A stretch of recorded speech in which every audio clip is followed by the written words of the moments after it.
हरि ओम।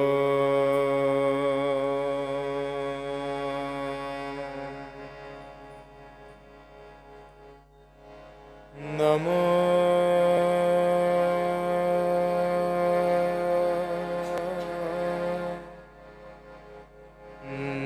नमो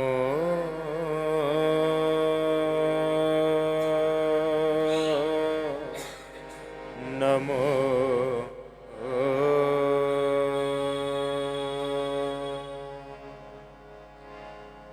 वक्रतुंड महाकाय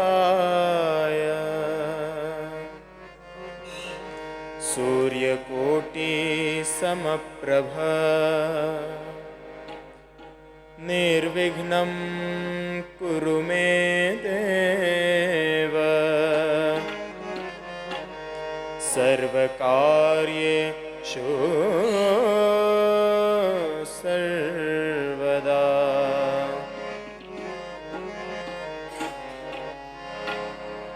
ध्येयं सदा परिभवग्नमभीष्टदोहम्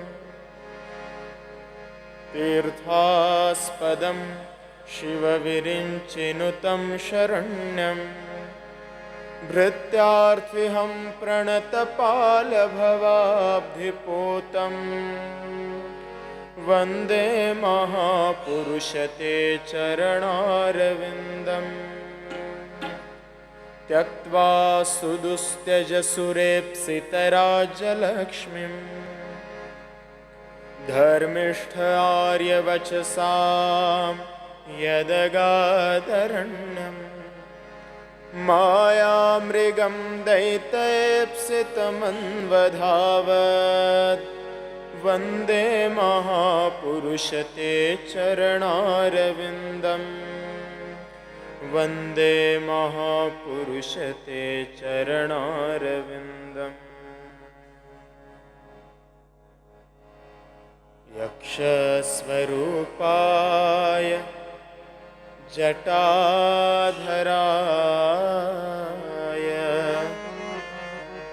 पिनाकहस्ताय सनातनाय दिव्याय देवाय दिगंबराय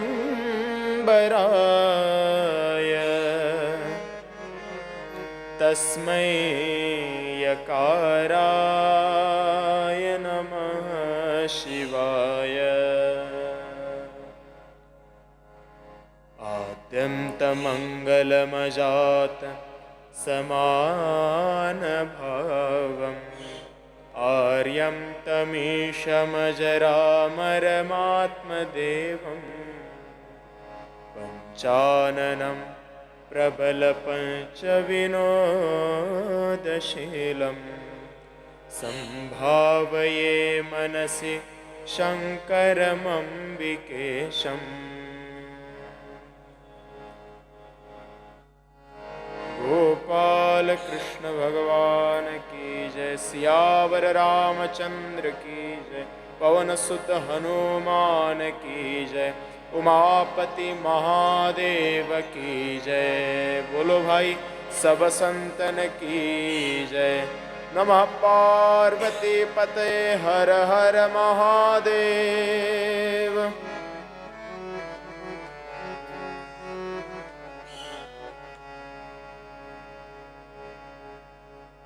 ओम नमः शिवाय। ओम नमः शिवाय। ओम नमः शिवाय। ओम नमः शिवाय।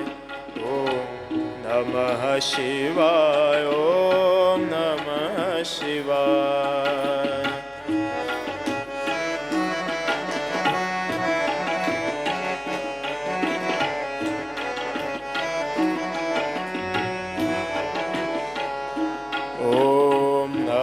शिवाय ओम नमः शिवाय ओम नमः शिवाय ओम नमः शिवाय नमः शिवाय ओम नमः शिवाय ओम